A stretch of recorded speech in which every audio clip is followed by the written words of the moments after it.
y el Frente de la Batalla Cultural, donde combatimos por promover las ideas de la libertad y derrotar las ideas del socialismo. No nos van a doblegar, nosotros conocemos las Sagradas Escrituras. Así como el trabajo duro está en el núcleo de la ética capitalista, la envidia es el pecado que está en el centro de la nefasta ideología socialista.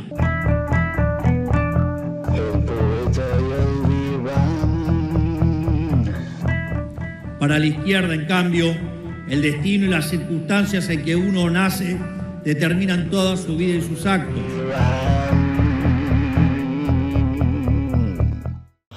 Khosh Ahmadid, Farix, a un nuevo programa de El Poeta y el Diván. Mi nombre es Hassan de Fox y soy la célula dormida de la revolución. Mi nombre es Fernando Ramírez, soy docente universitario, psicoanalista, y de lo que estoy seguro es que escuchando estas cosas dormido no me voy a quedar. Y bueno, usted se acuerda que hace tiempo que no estábamos en el aire, no, claro. y nosotros te veníamos avisando cómo venía el asunto, por eso habíamos pasado a la clandestinidad, ¿te acordás? Radio Escucha, me acuerdo porque hacía el programa de radio, ¿te acordás? Bueno, y ahora también volvimos acá a el Buco Estudio renombrado de la Ayatollah Studio International Company, Broadcasting, Al Rickman suena. Bienvenido acá al nuevo programa. ¿Cómo anda tanto tiempo? Muy bien, ¿cómo anda usted? Me alegra nuevamente volver a verlo y escucharlo en tan sonoras y originales expresiones. Y aparte volvimos a casa y con el gran regreso acá en la producción. Pero usted sabe, ¿cuándo nos fuimos y siempre estamos volviendo? Sí, pero mire, usted sabe que Lilia lo maquilla a nuestro señor benemérito presidente Javier Milei. Hay equipo entonces. Bueno, y a mí mi nueva estética hay equipo. Es gracias al señor Lalo Limón. Y bueno, Nico Rico, por supuesto, el gerente general, el CEO de... Lo que es una división del trabajo sincronizada, sí, para un programa como este. Se pasó media hora peinándome la barba. Bueno, pero no ventile tanto, el público está esperando otras cosas. Sí, porque nosotros esto de pasar la clandestinidad, voy a ver cómo vamos a estar todo. Esto de pasar la clandestinidad no significa que no sigan pasando cosas, y han pasado un montón de cosas en el país. No nos podemos dar el lujo de tomarnos un tiempito. Sí. ¿Vos pensás que estamos presos? No estamos presos, no estamos con prisión domiciliaria como Cristina. Y no en cualquier momento, sino en un año electoral. No lo veo usted mucho con tobillera y saliendo después al balcón. Discúlpeme, me cuesta. Una vez que fui a San Bernardo me puse esa tobillera, viste, eso de trenzadito, pero nada más. Pero bueno, en este año electoral, ¿cómo lo ve este año electoral? Mire, primero yo le voy a ser sincero. A mí me ha angustiado mucho lo que ha sucedido con la expresidenta. Representó un golpe muy grande, no se lo puedo negar, en términos subjetivos, anímicos y hasta en el cuerpo, porque, bueno, poco tiempo después que la Corte con el famoso artículo 280 en realidad lo que hizo fue no profundizar en la causa y dejar que siga la sentencia que había dictado el tribunal, el famoso TOF 2 ahora en boca de todos, contra Cristina. Bueno, uno de los personajes que reapareció inmediatamente en la escena pública fue Julio Bárbaro. Entonces, sí. Esto para mí ha sido incluso motivo de sesiones en mi terapia, entonces la verdad ha sido un trabajo difícil. Sutilmente se está convirtiendo en un programa de humor político esto. No, escúchame, vamos a empezar con... También hace, ¿no? La política, usted sabe, la política sin afecto. Y Rucauf también. Sí, pero Rucauf se había mantenido constante, además finge dar cátedra de geopolítica, pero Julio Bárbaro estaba guardado. Yo mantenía las ilusiones, ¿no? De su prolongada ausencia, y con lo de Cristina volvió otra vez a la luz. Así que, sí, y siempre delimitando, siempre con una agresión que en un punto es correcta, me parece, a la hora de analizar lo que es el movimiento peronista, que es uno de los primeros, así como nosotros, que identifica el kirchnerismo como una fracción ya no mayoritaria dentro del peronismo, y planteando, me parece centralmente, que a la hora de definir su candidato, esta idea de Cristina como de la lapicera ya no va a ser tanto, me parece. Pero usted dice que todavía hay resistencias para que el cantautor de Axel componga nuevas canciones, porque usted hablaba de la Virome y vio cómo viene, ¿no? El armado de las listas en el peronismo. Es difícil constituir un peronismo de tercios. Sergio, Máximo y Axel. Pero vio, eso parece un trío, ¿no? Musical, así contemporáneo, pero hablando de nuevas canciones. Pero está difícil, Javier, porque como vos bien marcabas, parecía que a raíz de la situación de Cristina y sobre todo por el impacto político, simbólico, cultural, ideológico en lo que hace al escenario político nacional que tuvo inmediatamente, ¿no? La situación de la expresidenta y vicepresidenta, parecía que el peronismo lograba, ¿no? Una resurrección, un rearmado, un aglutinamiento de sus distintas fracciones. Pudimos ver personajes que van desde Moreno, ¿no? Hasta, bueno, a los Puerta de Hierro, sí. Tratando de recrear la mística de Puerta de Hierro, Moreno, Axel, intendentes, la Cámpora, por supuesto, un sector del sindicalismo que vio que se está reacomodando, como siempre, sí. ¿No? No hay que subestimar. Bueno, un dato de la movilización que hubo hace unas semanas, perdón, lo que se notó, y muchos periodistas lo marcaron, sobre todo Crónica y C5N, es que este reacomodamiento dentro de la CGT que existe, cierto rum. Sí, un nuevo frente gremial, sí. No por el trabajo, sí. Y el salario. Bueno, y en la movilización se notó que hubo sectores de la CGT que movían, incluso bien a lo gordo, movieron, pero mientras que los gordos están parte de la mesa de mayo. Lo van a acusar de gordofobia en cualquier momento. Mesa de mayo, mientras... Sí, eso es importante porque la pregunta que hay que hacerse, Javier, es si eso significa, un reacomodamiento a nivel estrictamente superestructural de las cúpulas, Pablo Moyano, Palazzo, algunos sectores del transporte, etcétera, o por abajo, ¿no? Hay un malestar que no va, ¿no? Ya a tolerar lo que la ausencia o la tranza de la CGT con el gobierno hace, ¿no? Entonces, se trata de ver cómo se expresa un poco. Esto creo que con el tiempo lo vamos a poder ir dilucidando mejor. Lo cierto es que lo que yo te decía de cara a lo que ha sucedido con lo de Cristina y la situación del peronismo hoy, es que, está difícil todavía, ¿no? Este reaglutinamiento, este peronismo de tercios, porque si bien en un comienzo la situación de Cristina logró, ¿no? Una suerte de, vamos a decirlo así, ¿no? Reunificación en acción, una suerte de unidad de acción para la reunificación, políticamente todavía no está definido y no está claro que el peronismo haya logrado saldar sus grandes diferencias, que fundamentalmente vienen por el lado de Kicillof, un grupo de intendentes, Máximo, quien se precia de ser, con todas las letras, el hijo de su mamá, el heredero, etcétera.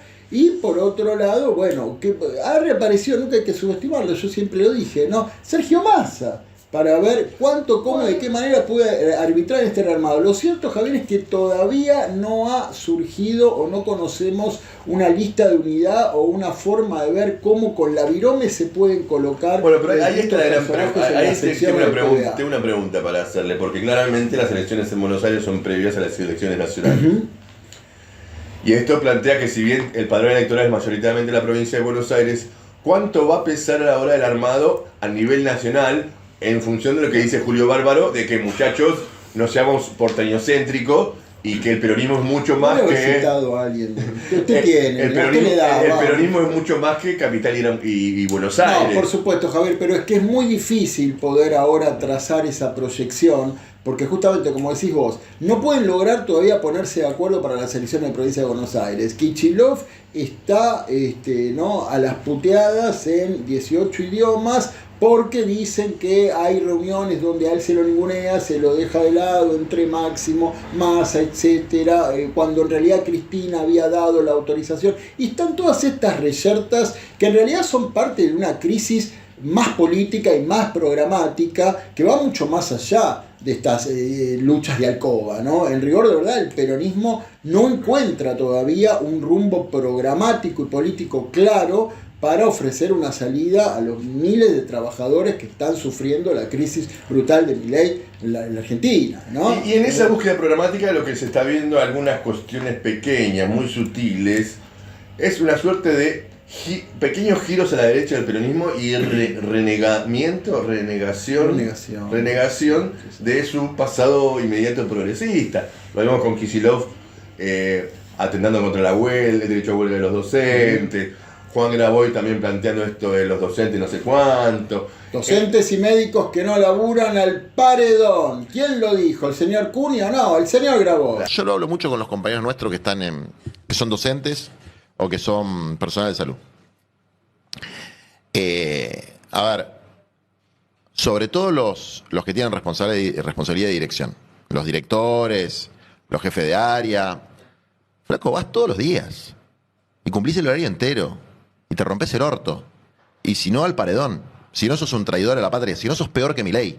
Entonces hay un intento de esto que tiene que ver también, me parece, con lo que se encuentra al frente, porque enfrente encontramos una situación totalmente diferente, en la cual claramente el PRO se ha bajado los calzones, se ha rendido, ¿cómo se dice?, sin condiciones al armado de pareja, Karin y compañía.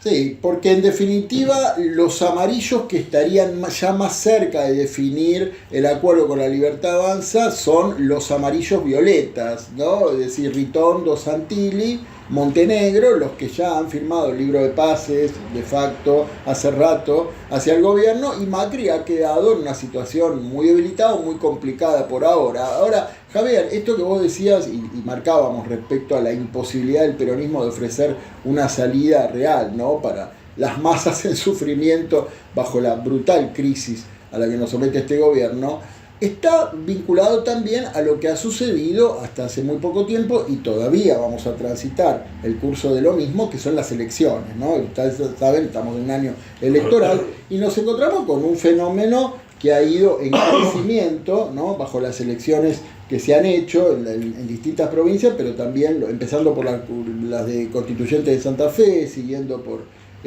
algunas provincias y terminando en Cava, vos recordarás, con un fenómeno que va en crecimiento, que es el fenómeno de la enorme abstención electoral, ¿no?, que podemos ver, yo te diría, a grandes rasgos, oscilando entre un 45 y un 55% de abstención, ¿no? Es una tendencia que se está marcando. Bueno. El peronismo está ofreciendo una capitalización hacia esa masa silenciosa, apática, que rechaza el conjunto del sistema político con estos enormes niveles de abstención. Bueno, ahí está lo que vos decís, ¿no? Bueno, ¿qué hace? Gira un poco a la derecha, pero a su vez no puede deshacerse del todo de Cristina. Bueno, entonces, ¿qué hace? Trata de mandar mensajes contemporizadores. Los intendentes le dicen a Kicillof: dejate de joder, ¿no? Calzate la gorra de mando, porque si no, acá nos hundimos todos, ¿sí? Hasta en la más mínima lanchita. Entonces, bueno, ¿hacia dónde vamos con esto? ¿Qué está pasando con este fenómeno de abstención muy importante que se está dando? Bueno, ahí creo que Cristina, en su habilidad, que uno no debe negarla, cuando planteó que no hay que ser militantes electorales sino militantes políticos. Dijo, ahora, el peronismo no está para enamorar o seducir, está para representar. Exactamente. ¿No? Una definición de que cómo reconstruir una lógica de representación. Y a partir de un giro, evidentemente, menos romántico, más pragmático. Claro, y bueno, como buen peronista, y un giro en una situación de giro a la derecha. Cuando habla de militante político, habla de eso, de una reconstrucción, de empezar a oír, ponerle oído al de la masa, se la robamos al viejo esta frase, en la cual, muchachos, si bien seamos pragmáticos, como decís vos, acá hay que ver cómo se construye a partir de todo el año, escuchando y ser representante de lo que efectivamente hoy día quiere la clase obrera, que es una gran discusión. ¿Por qué? Porque esta gran abstención electoral que está haciendo habla de un repudio a los particularmente al peronismo, pero también habla de una incapacidad también de la izquierda, que es el convidado de piedra del asunto. Fue vergonzoso en un punto, a mi entender, cómo a puerta de hierro fue Miriam, Bregman, Nico del Caño y no sé quién más fue. Chipi Castillo. Imagínate vos que es más o menos... No creo que haya ido a hablar de sociología. Es más o menos como si Nahuel Moreno hubiera viajado de España, o Jorge Altamira en su momento, o o Roby Santucho hubieran viajado a España. Pero usted sabe que Nahuel Moreno tuvo un antecedente importante con su periódico, dicho explícitamente bajo las órdenes del general Perón, ¿no? Sí, hubo una entrevista a nuestro amigo Juan Marino recordando eso y tomando eso para Hay que decir acercarse. que John Saylor ha sido finalmente un gran visionario del derrotero del trotskismo en la Argentina. Pero usted le dije personalmente. Todo ese bullying que Juan Marino recibió durante siglos en las redes sociales por parte del trotskismo, los bullying que vos tiraste van a volver, porque ha sido Juan Marino un visionario sobre el derrotero del trotskismo en la Argentina, claramente, al convertirse inauguralmente en el trotskokirchnerismo. Así que todos mis respetos. Trotskismo de Liberación Nacional lo llamamos. Exactamente, entonces todos mis respetos hacia el señor Juan Marino. No hay ninguna duda. El punto es que frente a esto ha causado, en mi postura, esta idea de esta imagen dantesca y triste de esta fila de la izquierda, de trotskismo yendo a Puerta de Hierro acá. No tenemos tiempo, pero sabe cómo me gustaría trazar algunas diferencias entre esta situación y Puerta de Hierro, pero vamos para otro programa.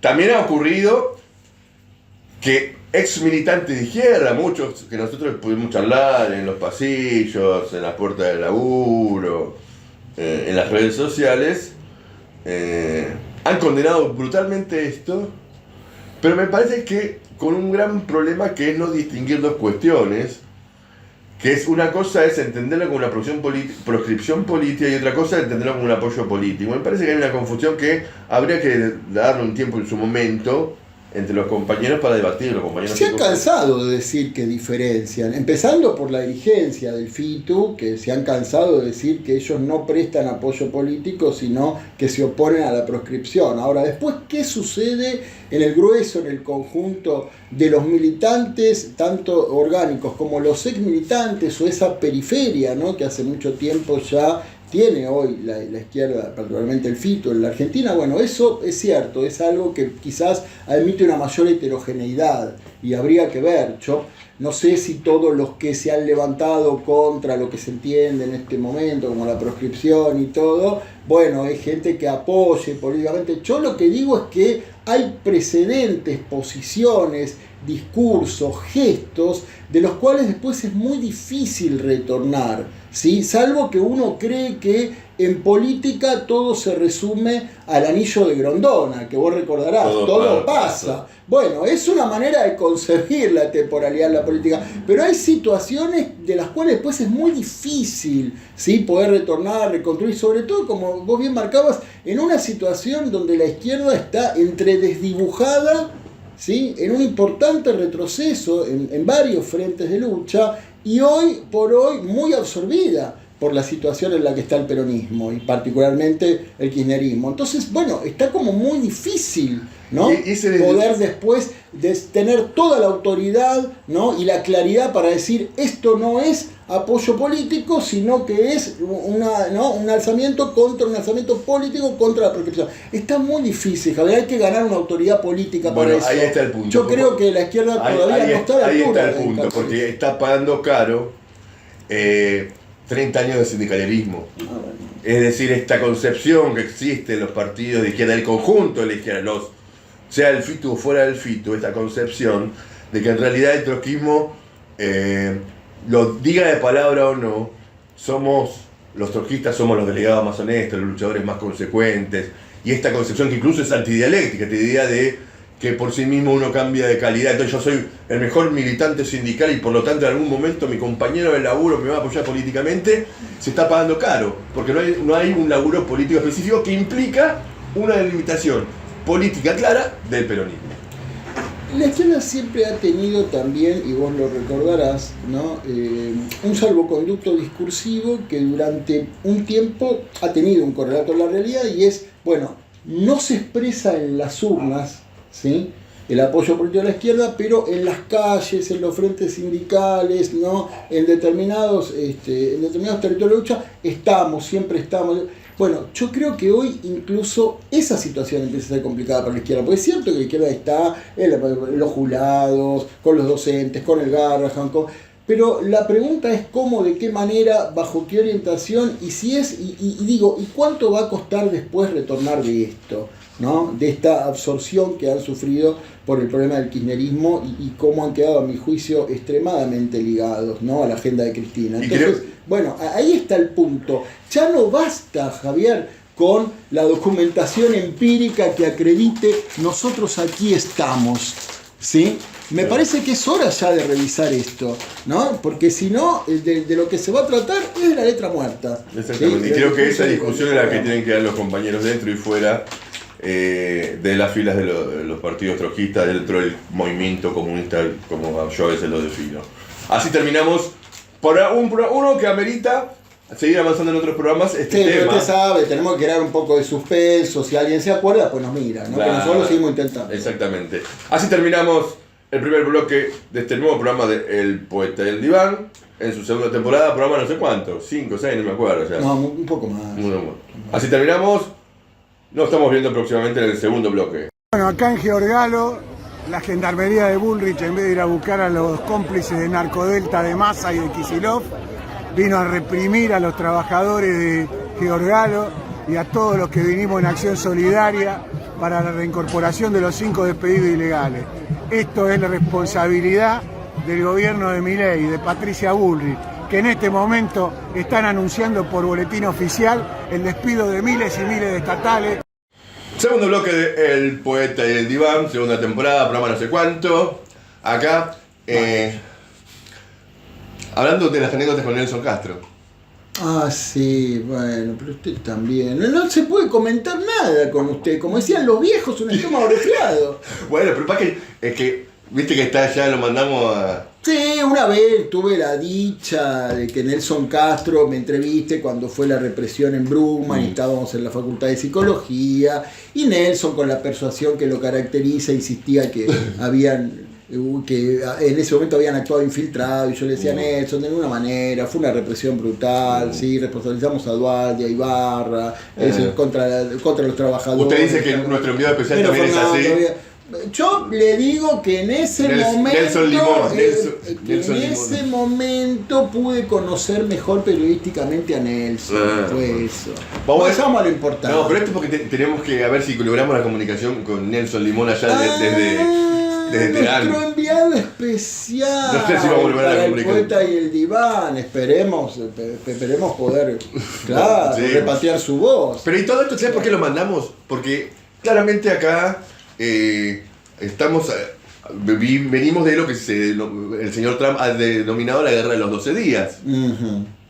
Que, bueno, cuénteme usted un poquito. Qué gran titulador que es. Sí, porque está buscando Javier, estamos, a ver, aquí en El Poeta y el Diván nosotros hemos sentado, ¿no?, una posición de cara a la guerra, literalmente, ¿no?, en Medio Oriente, pero que por supuesto es inseparable de la guerra Rusia, OTAN, Ucrania, etcétera, ¿no? Y lo que hemos dicho nosotros es: no reunimos elementos de juicio para asegurar que estamos frente a un acontecimiento, como algunos ya se atrevieron a denominar, del orden de una tercera guerra mundial. política obrera, vamos a ¿no? decir nombre y apellido. Bueno, ustedes siempre un paso adelante. Bueno, sino que caracterizamos que lo que prima hoy en la geopolítica, ¿no?, y en la situación internacional aguda, convulsiva, ¿no?, bélica, como, ¿no?, de reacomodamiento, ¿no?, en un contexto donde Estados Unidos hace rato,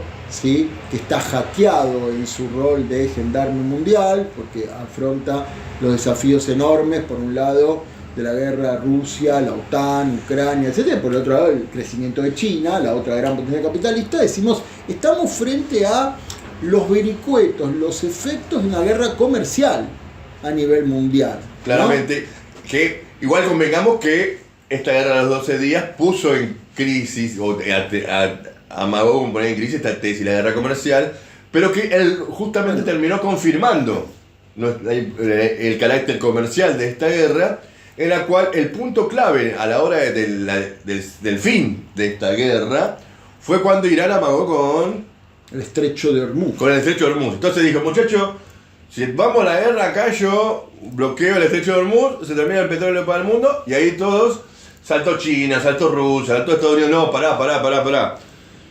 Todo bien con vos, la teocracia, todo esto, pero muchachos, los negocios son los negocios. Y entonces ahí hicieron una salida elegante para los tres. Porque vos recordás que el cierre fue el ataque anunciado, recontra anunciado de Irán a Qatar, que le avisó a los cataríes, le avisó a los yanquis. ¿Con qué idea? Claramente los tres buscaron, Trump, Netanyahu y Khomeini, poder decirle a su pueblo, a su gente, muchacho, yo hice mi parte, está bien. Entonces Khomeini, el ayatolá, dijo, muchacho, yo tiré la última bomba. Trump dijo, muchachos, yo paré la guerra. Trump emitió un tuit que no sabíamos si era Trump o Francisco, ¿no? Y Netanyahu dice, muchachos, le hemos dedicado un programa, porque parecía, ¿no?, el gran árbitro de la paz mundial, ¿no? Trump diciendo Dios bendiga, aparte repartió bendiciones de Dios. Trump, a mí no me llegó ninguna, no sé a vos, pero repartió bendiciones de Dios hacia Irán, hacia Israel, ¿no?, hacia los Estados Unidos, diciendo que él había logrado, ¿no?, la paz gracias a la intervención de Estados Unidos. Y esto, Javier, más allá de que debemos ironizar sobre esto para poder sobrevivir también, ¿no?, al impacto que esto genera, ¿no?, pero lo cierto, Javier, es que lo que se ha logrado fue un alto el fuego que preanuncia, si todo sigue en este ritmo de cosas, bueno, nuevas escaladas bélicas, ¿no? Porque ahora Israel pretende volver a concentrarse, ¿sí?, sobre Gaza, pretende volver pero ahí está, porque en realidad siguió reprimiendo Gaza, siguió, o sea, en un punto, hasta de los 12 días, sirvió como una cobertura para seguir avanzando en Gaza. Exactamente. Y acá vos recordás que varios analistas internacionales, lo primero que han dicho cuando Israel, no te olvides de la primera operación, que fue el éxtasis para la peculiar estructura psicopatológica de nuestro presidente, León Naciente, sí, ¿no? La operación por la cual Israel bombardeó. Se debe sentir Dios, mira ahí, ¿no, boludo? Se debe sentir Dios. En su mente decir, es el sueño del pibe, boludo. En esos aparatos psíquicos hay cosas que son insospechadas para nosotros. Pero volvamos a esto. Entonces, viste, yo te decía, acá lo importante fue que muchos analistas políticos internacionales dijeron, bueno, estamos frente a una reedición, ¿no?, de el famoso discurso de las armas químicas de Saddam Hussein, ¿no? Porque la tristemente célebre guerra preventiva de Israel para evitar el enriquecimiento de uranio, ¿no?, de Irán, en rigor de verdad, tenía la misma veracidad que las armas químicas, ¿no?, de Saddam. Es decir, bueno, Irán después decía, no, es a 60, no es a 90 que enriqueció el uranio. Lo cierto es que Trump después culminó la obra bombardeando con los B-2, ¿no?, los bombarderos de enorme potencia, bombardeó las instalaciones nucleares de Irán, y después de eso, ¿no?, bueno, Trump se adjudicó haber actuado como quien viene a garantizar una paz con el alto el fuego, que no ha hecho más que sentar preludio para nuevas investigaciones, en principio, Javier, para dar un mayor margen de acción a los ataques de Israel, ¿no?, y al plan de Israel de terminar. Ahí está mi duda. ¿No? Ahí está mi duda. Porque con la conquista de. Sí, pero ahí está mi duda, porque el tuit de Trump, creo que fueron 2-3 tuits más o menos seguidos. Es uno largo. Sí. En la cual Israel no le dio bola en un primer momento. No sé, es como que no tiene el triunfo de la misma manera que también lo hace Irán. Pero me refiero a esto, que no tiene el control tan directo de Trump, o sea, tan directo sobre Israel como Trump pretendía, como Estados Unidos consideraba, en la cual hay una autonomía de Israel, eso es cierto, sí, en la cual, por un lado, muestra esta idea de la crisis de Estados Unidos como gendarme mundial. Acordémonos de Netanyahu, el loquito incontrolable, ¿no?, para el propio Trump. Eso es cierto, pero bueno, sabemos que hay un alineamiento, ¿no?, inamovible por ahora. Nada es inamovible en estos tableros, pero digo, un alineamiento indiscutible por ahora de Trump con el Estado de Israel para, ¿no?, este Trump pacifista que venía justamente a querer, ¿no?, apaciguar las aguas de la OTAN, de Ucrania, de Rusia. En realidad vino a reforzar todavía más, ¿no?, un futuro belicista para el tablero mundial, porque esto lo que hace es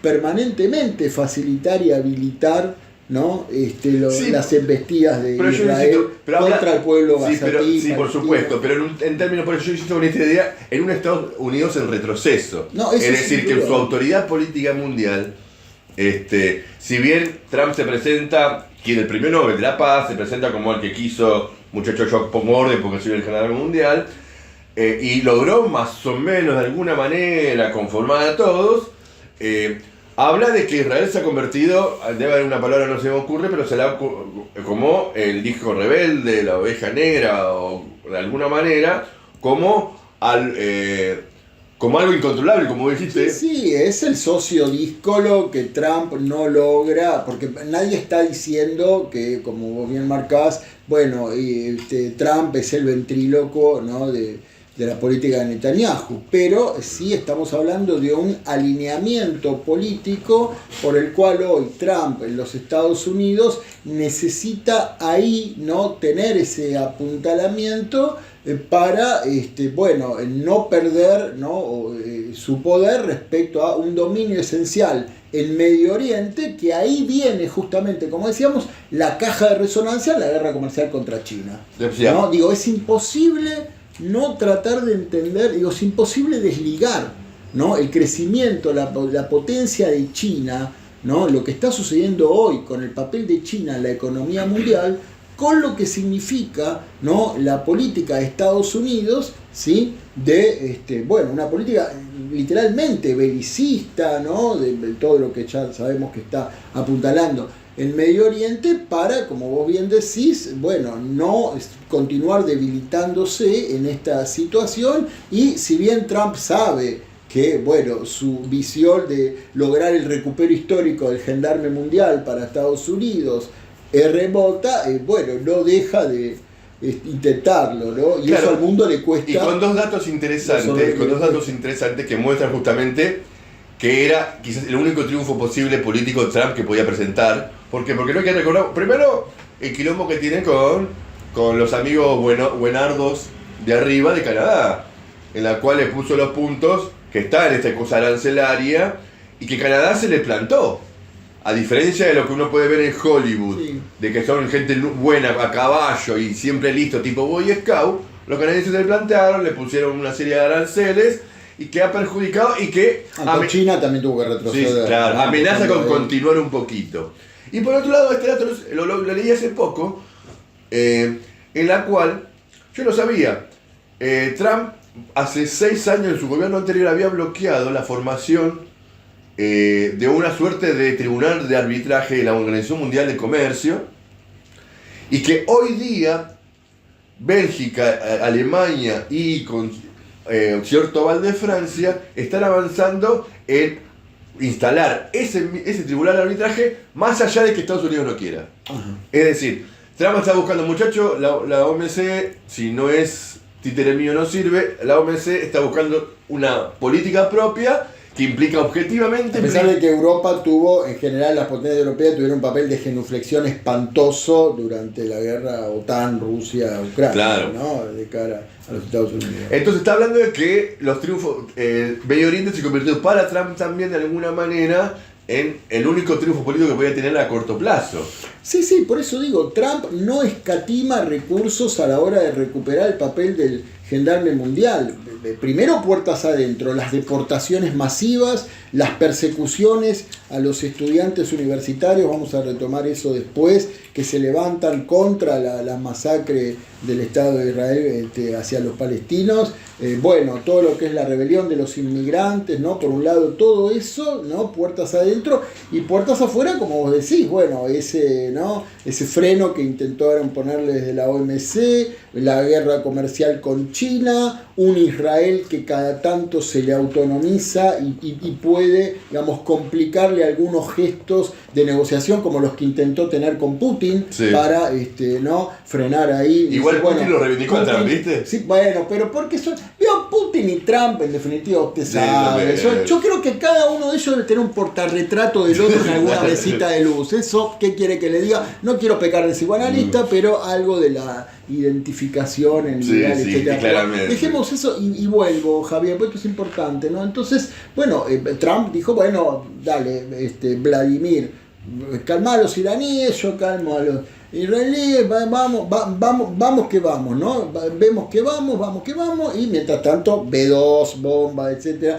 Entonces digo, asistimos a una crisis brutal por la cual Trump sigue subido a su misión histórica para recuperar el rol de gendarme mundial, encarnando en los Estados Unidos, y esto desde ya implica una reflexión para nosotros muy profunda sobre hacia dónde va, ¿no? La geopolítica, la lucha de clases hoy por hoy, a nivel de los pueblos, a nivel de quienes resisten a esta guerra, a nivel de los levantamientos gazatíes también contra la carnicería que el Estado de Israel está infringiendo allí. ¿Qué papel debe asumir, ¿no, Javier? ¿Qué papel debemos asumir quienes nos reclamamos de izquierdas, ¿no? De la tradición del marxismo frente a guerras como estas? Bueno, ahí me parece que de manual habría dos cuestiones que deberemos reflexionar. En primer lugar, como fue en el encuentro León Trotsky que se hizo el año pasado, esta idea de plantear la ausencia y por lo tanto la necesidad de la Corte Internacional. Y por otro lado, es la primera cuestión de manual que se presenta, pero todavía en un grado de abstracción absoluta. Y en segundo lugar, algo también de manual, que es la idea de derrotismo revolucionario. ¿Cuáles son las condiciones del derrotismo revolucionario? En particular, me parece que en Israel hay que observar esta cuestión de cómo se ve, si efectivamente es viable o hay un sector o cómo se presenta la posibilidad de que efectivamente se pueda desarrollar una línea política como se presenta de manual esta idea de derrotismo revolucionario. En principio se presenta como una gran abstracción. Bueno, claro, no, eso yo digo, no discutiendo una línea de acción inmediata que suponemos, ¿no? Los luchadores honestos, con conciencia de clase, con una perspectiva revolucionaria, pues, ¿no? Que trate de clarificar, se trata de clarificar una mirada mucho más amplia sobre esto y decir, bueno, desde ya repudiar lo que significa, ¿no? Los bombardeos de Israel a Irán, como fue en este último caso, y el arbitraje de Trump, no significa de ninguna manera, ¿no? La adscripción a una teocracia, ¿no? Por más que sea de un país sojuzgado, como puede ser frente al imperialismo, pero digo, no significa el apoyo a una teocracia de ese orden, ¿no? Pero sí, desde ya, lo que implica un repudio, un rechazo y un enfrentamiento a las belicosidades. Así como también ¿no? Nobleza, reclamando la independencia política del pueblo. así como también Nobleza Obliga, el apoyo a las reivindicaciones del pueblo palestino no implica un apoyo a Hamás. No, bueno, claro. Aun cuando se lo reconozca como sus direcciones, pero eso significa abrir una discusión política que hay que hacerla con todas las letras, aunque no sea políticamente correcto para algunos sectores, ¿no? Que ahora se me ocurrió en esto, y va a venir algún abogado del diablo y le va a decir, bueno, pero entonces se puede hacer una distinción, te va a decir alguien, un abogado, entre el apoyo a un pueblo sojuzgado y no su dirección política. ¿Y por qué no podemos nosotros entonces apoyar estar en contra de la coproposición de Cristina, pero sin un apoyo político? No, un abogado del diablo te va a decir eso. Cada comparación me toma de sorpresa, ahora salga usted de trato ya de... No importa. Acá el punto es que lo que sí claramente que esta discusión que estamos teniendo, particularmente en Irán y particularmente en Gaza, es la siguiente. ¿Por qué? Porque en Gaza la línea que han acordado Trump y Netanyahu es de sacarle el poder político legal, digamos, a Hamas y dárselo a una suerte de consejo donde excluya claramente a Hamas.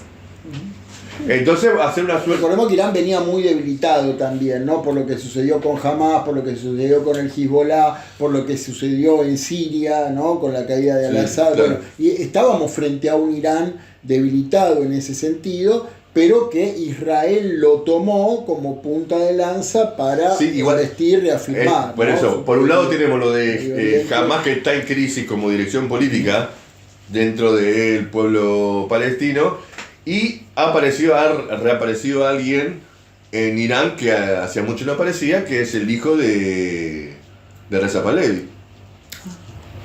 Como potencial reemplazo. ¿De Khamenei?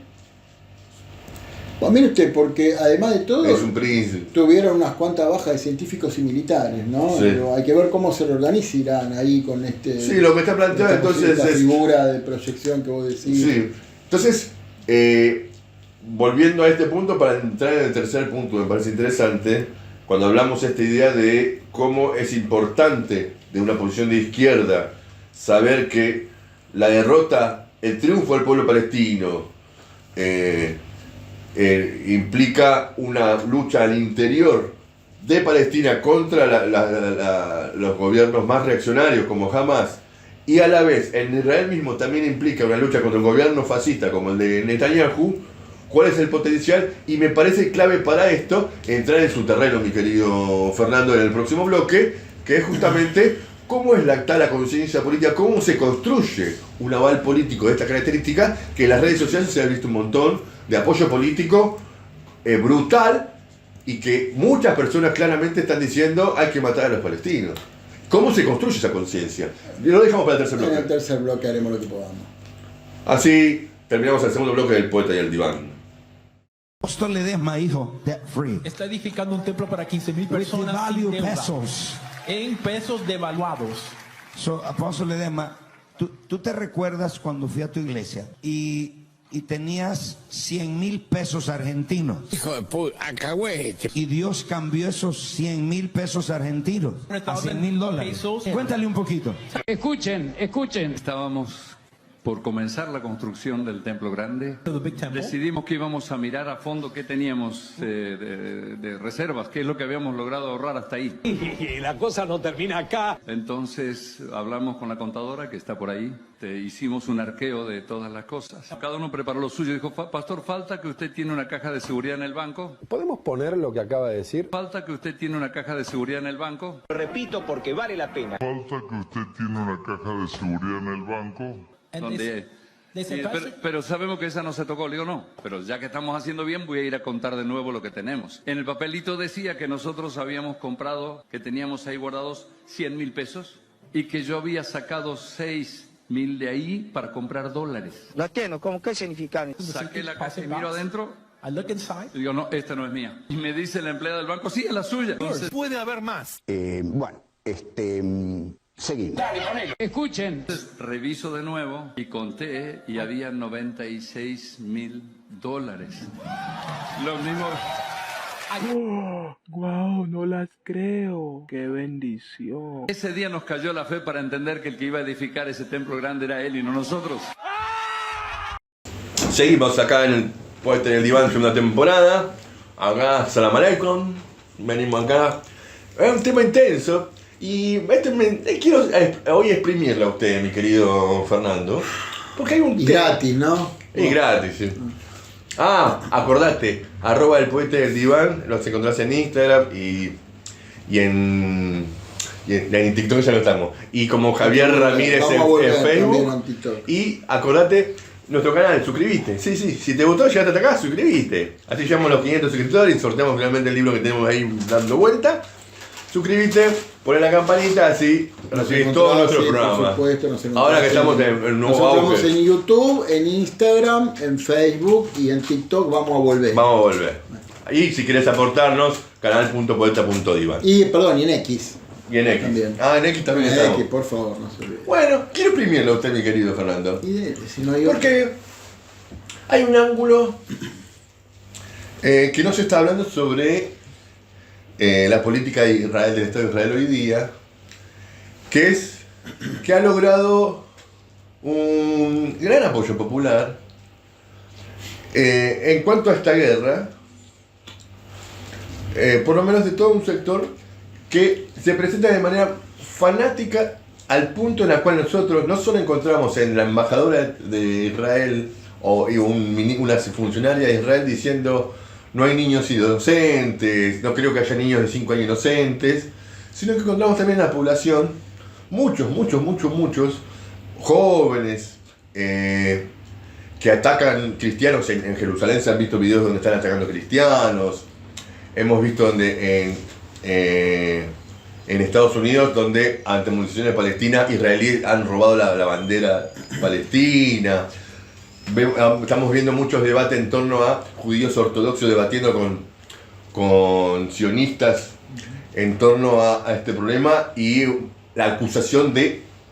Sí, judíos renegados es lo que se le dice a quienes integrando, ¿no?, la tradición judía o sintiéndose parte de la comunidad judía no comparten las políticas del Estado de Israel, entonces son literalmente tildados de... No son judíos, judíos renegados. Sí. Y acá parte el primer problema, que me parece que hay que ver lo que es el gran logro que ha tenido Netanyahu y el sionismo en general, que es confundir, mezclar, poner un signo igual entre sionismo y judaísmo.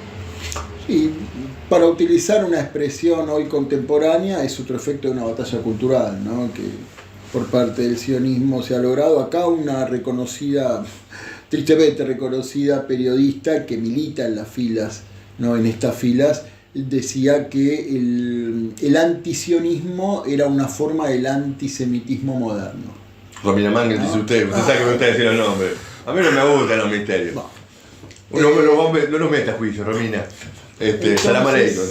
Entonces, esto quiere decir que hay, ¿no?, una consistencia discursiva muy fuerte para, subordinar a lo que es la política del Estado de Israel, ¿no?, respecto a lo que está haciendo hoy, y ya hace mucho tiempo, con el pueblo palestino, a la condición del judaísmo.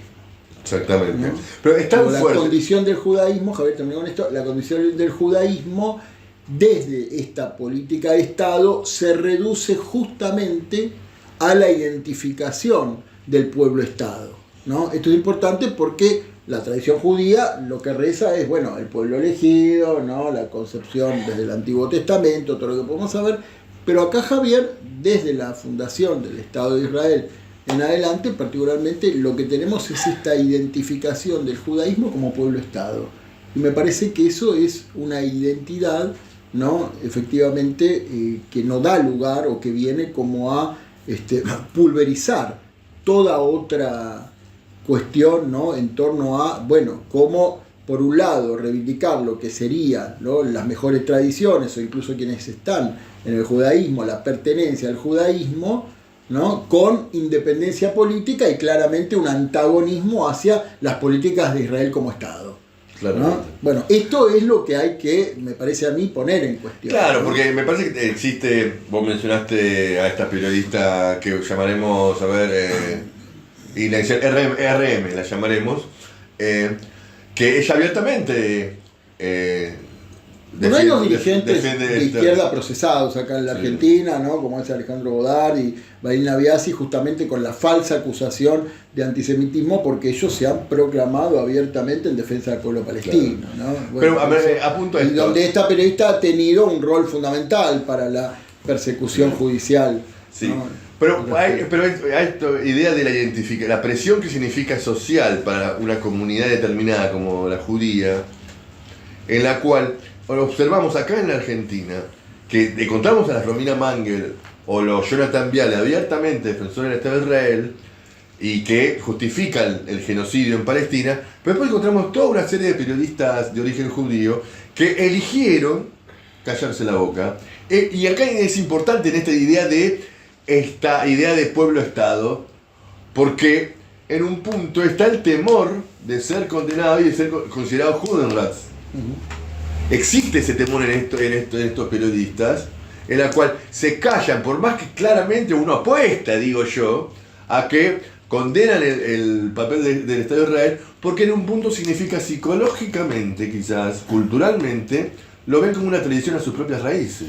Sí, eso. ¿Y cómo se construye eso? Habrá que ver en la conciencia de cada quien si se calla simplemente por una cuestión de supervivencia o se calla, ¿no? Porque, bueno, como decís vos, hay un mecanismo de presión, ¿no? O un mecanismo psicológico por el cual se siente consustanciado, ¿no? Con esta defensa del pueblo-estado, aun cuando no salga abiertamente a proclamarla, pero con el silencio intenta de alguna u otra forma cubrir todos los frentes, ¿no? Y es un problema para personalidades no solo del periodismo, Javier, también de la cultura en general, ¿no? Académicos, ¿no? Bueno, referentes políticos, en fin, me parece que se amplía bastante el espectro. Nosotros señalábamos el ámbito del periodismo porque, bueno, sabemos que desde allí hay claramente figuras y referentes que militan abiertamente, ¿no? Por la defensa de esta concepción pueblo-estado y la política de Israel, pero sabemos que es mucho más amplio. Bueno, y acá viene la pregunta, ¿cómo se construye esa cómo se hace esa construcción política que hace el Estado de Israel atraviese a los individuos culturalmente, en la cual muchos entienden por apoyo abierto o por omisión, abracen barbaridades tales como las que se están viendo en las redes sociales? ¿Cómo se construye eso? Mira, en principio, y bueno, porque eso creo que vos lo podrías mencionar con más claridad que yo, porque fuiste el que me pasó el dato de este tiktokero, ¿no? Que pudimos ver a sí, un tiktokero YouTube, palestino entrevistando chicos israelíes. Sí, yo no sé cómo funciona bien, pero un tiktokero que parece que en TikTok no sé cómo funciona muy bien, pero te va a tirar, es como una suerte de chat random, al azar, donde te va tirando gente para que vos hagas videollamadas. Y este tiktokero palestino que vive en Estados Unidos hizo toda una recopilación de cuando se cruza con videos con conversaciones con jóvenes israelíes, con jóvenes diálogos israelíes. breves con jóvenes israelíes. Era impresionante escuchar esos testimonios. Sí, era terrible. Impresionante escuchar esos testimonios. Primero, la inmensa mayoría palestinos, estás en contra del Estado de Israel, hasta amenazas de muerte, hasta reivindicaciones, hoy maté 5 niños, o sea, todo. Atrocidades realmente irreproducibles que acusan un impacto enorme, sobre todo en boca de pibes tan jóvenes. Claro. ¿No? Como lo que se podía escuchar, porque no eran pibes que no estaban montando una suerte de joda, circo, humor negro. No, eran pibes con la convicción, ¿no? Que abrazaban en torno a literalmente, ¿no? A la carnicería y a avalar todas las atrocidades, ¿no? Que los bombardeos de Israel están haciendo contra el pueblo palestino. Entonces, bueno, impactaba escuchar eso. Pero Javier, acá me parece que lo que nosotros podríamos tratar de entender en ese sector de la juventud que tiene esta posición, bueno, lo podemos hacer extensivo a lo que sucede, en rigor de verdad, con cualquier efecto de psicología de masas, que en este caso, como decíamos, bueno, sostenga la identificación de un pueblo-estado que requiera, ¿no? La aniquilación de quienes consideran sus enemigos históricos, invasores, terroristas por excelencia, etcétera, donde ahí ya no se diferencia quién es quién y entra todo el pueblo palestino, ¿no? En masa. Entonces, bueno, acá una vez más, ¿no? Recurrimos a lo que, recurrimos a esto porque ya lo hemos mencionado en otras oportunidades, a lo que el padre del psicoanálisis, Sigmund Freud, en su célebre Psicología de las Masas y Análisis del Yo, ¿no? Entendía como esa necesidad de colocar en los otros, ¿no? A través del narcisismo de las pequeñas diferencias, en un punto, la pulsión de muerte, el tánatos, ¿no? Eyectar ese impulso, ¿no? Hacer del prójimo un objeto, ¿sí? De maltrato, cuando no directamente de aniquilación. Freud decía, para que la masa se sostenga y la pulsión de muerte no atenta contra ella, en aras del ideal, en este caso sería la identificación al pueblo-estado, en aras del ideal, lo que se debe hacer es justamente atentar desde el tánato, desde la pulsión de muerte, contra los otros. Y eso es una forma de sustento psicológico para que la masa pueda continuar solventando las identificaciones entre sus miembros y hacia el ideal. Entonces, en un punto, la existencia O sea, esto lo podemos ver. la existencia del Estado de Israel, del pueblo de Estado, de esta identificación del pueblo-Estado, depende justamente del desarrollo de esta política de encontrar en los palestinos el rey de todos los males. En ese sentido, acá ahora voy a tomar al otro gran referente, ¿no?, en la historia del psicoanálisis, que ha sido Jacques Lacan, donde Lacan, vos sabés, Javier, que Lacan decía, bueno, ¿cuál es el origen, en definitiva, de la segregación? Y Lacan decía, bueno, la fraternidad.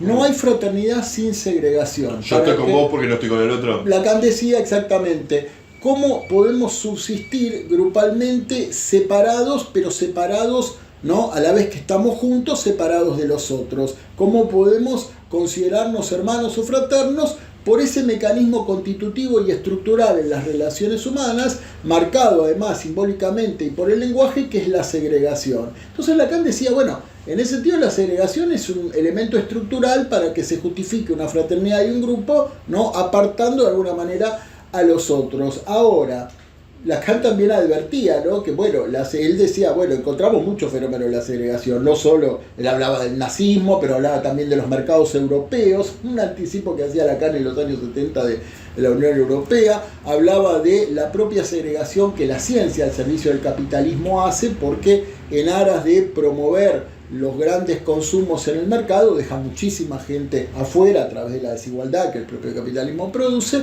Pero Lacan decía, Javier, refiriéndose al racismo, ¿no?, y acá incluimos racismo, incluimos xenofobia, incluimos, ¿no?, lo insoportable del otro, Lacan decía, bueno, no es solo una cuestión simbólica o de lenguaje, porque Lacan decía, el racismo se constituye a través de un puesto de mando simbólico de los discursos. El discurso ordena, promueve significantes, identificaciones, constituye conjuntos simbólicos, dice nosotros aquí, aquellos allá, pero hay algo, dice Lacan, que va más allá del lenguaje, de lo simbólico, de los rasgos, de la identificación, y es lo que entendemos como el goce del otro, lo insoportable que se nos vuelve suponer de qué manera goza el otro en la vida, en términos generales. Goza con la vida, goza con la muerte, goza con la sexualidad, goza con su lenguaje, goza con sus insignias. Se nos vuelve intolerante, dice Lacan, se nos vuelve absolutamente insoportable. Javier, termino esto y ya te dejo para que no se me disipe la idea.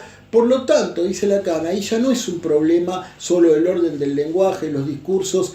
Cuanto más nos mezclamos, cuanto más cercanos estamos, porque obviamente lo estamos viendo, ¿no? Un mundo que se globalizó, que se mundializó el capital, como vos bien en varias oportunidades señalabas, se van aboliendo fronteras, vamos interactuando. Ese goce del otro, que al principio podíamos mantener más alejado geográfica y simbólicamente, se nos torna insoportable. ¿Qué hacemos? Reforzamos los mecanismos de segregación a tal punto que logremos hacer del otro un resto.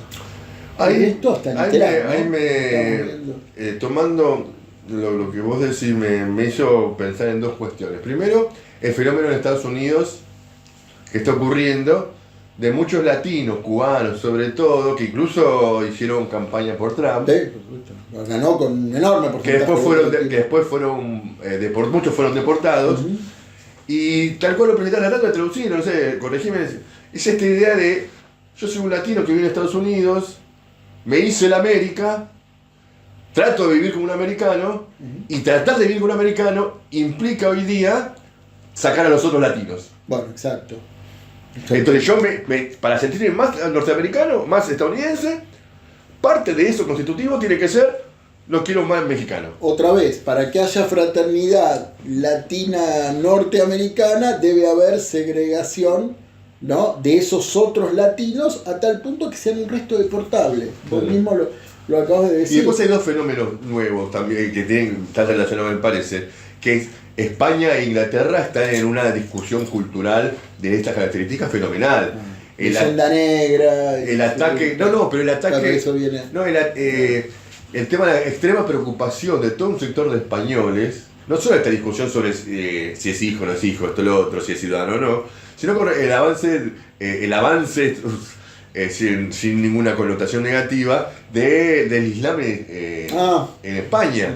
O en Inglaterra, ahora parece que no sé si en Londres, donde la alcaldesa es musulmana también. Y creo que hay como media docena de alcaldes musulmanes donde está despertando. Hablando de la mezcla y esta cercanía. Claro, ¿no? mostrando en primer lugar, mostrando que la distancia se acorta. Claro. Y que genera una resistencia de todo un sector en nombre de una supuesta identidad que en un punto, sabiendo cómo es España, en la historia española no está cuál es la identidad española, si hasta está en discusión la existencia del Estado español como tal. ¿Me explico? Entonces, pero reforzando estas cuestiones y generando una preocupación importante en España, en Inglaterra, en Estados Unidos y por supuesto en Israel, y que me hace acordar, tomando esto, algo que hemos hablado que hace unos años, hace una década, 15 años, hubo dos películas, dos versiones de la misma película, una alemana y la estadounidense. Yo creo que vi las dos, me parece que es La Ola. La Ola, la película La Ola. Que habla cómo se construye esto. Sí, ha sido una experiencia real.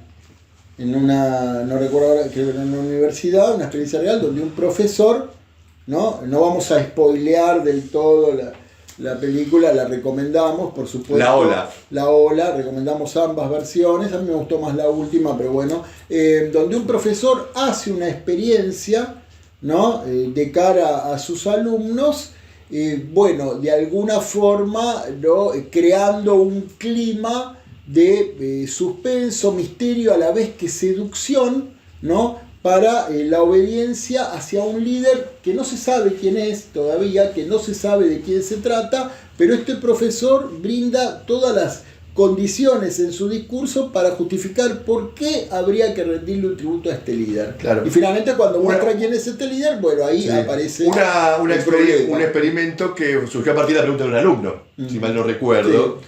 En la cual justamente parte de la pregunta que uno se hace y muchos de ustedes están preguntando cómo hay gente que sostiene y defiende abiertamente el genocidio del pueblo palestino o la expulsión de los inmigrantes. A partir de un alumno le dice, che, pero y los alemanes, no sé, ¿por qué? ¿Por qué fue posible el nazismo en Alemania? Entonces, abriendo, recordamos esta película y teniendo en cuenta, y hay un texto. O hay que tomarse todo, psicología de las masas. Psicología de las masas y análisis del yo, el de Freud, el malestar en la cultura de Freud también, lo recomiendo. De Lacan, a quien le interese, está el Seminario 17, donde él habla de la segregación, se llama el reverso del psicoanálisis, el seminario, pero bueno, por internet hay algunos artículos que sirven como un comentario de ese texto también, es cuestión de buscar. La película que hemos recomendado y yo, bueno, ya tenemos muy poquito tiempo, pero también me interesaría a este respecto recordar un texto de un filósofo que ha sido Jacques Derrida, un filósofo con quien, bueno, yo puedo tener respecto a su legado muchas diferencias políticas, pero Jacques Derrida tiene una ponencia muy interesante, se llama La Hospitalidad, donde él dice cómo desde la tradición de la antigua Grecia, de la polis griega, se define el xenos, de donde proviene xenofobia, claro. ¿No? El xenos no era simplemente el bárbaro como extranjero, era el extranjero al que se adoptaba bajo el corpus jurídico de la polis, ¿no? A condición de que él abjure de su lengua, de su historia, de la carga de sentido que trae su identidad cultural, él y su descendencia, y de esa manera entonces se garantizaba su hospitalidad. Pero esto era muy interesante, Javier, como planteaba Derrida, porque Derrida lo que afirmaba era que para los griegos este extranjero, este bárbaro, traía una pregunta parricida, una pregunta que podía poner en cuestión la paternidad del logos, de la razón de los griegos, ¿no? El extranjero es la radical alteridad justamente frente a la cual no soportamos su manera de gozar en la vida y entonces tendemos a aniquilarlo. En este caso, bueno, los griegos le daban una hospitalidad a cambio de despojarlo de su lengua, de su historia y de su sentido, ¿no? Bueno, ¿cómo pensar otra manera de hospitalidad y de comunidad, ¿no? Así terminamos este nuevo programa de El Poeta del Diván, segunda temporada. Acordate, suscríbete El Poeta del Diván, @El Poeta del Diván, Javier Ramírez y canal.poeta del Diván si quieres hacer un aporte. Muchas gracias. Salam aleikum. Si la tradición judeo-cristiana nos trajo la civilización, la izquierda nos conduce indefectiblemente hacia la barbarie. Piensan que la pobreza de unos es culpa de las riquezas de otros. Piensan que cualquier forma de crédito es timba financiera. Piensan que los empresarios son enemigos de los trabajadores en lugar de socios naturales.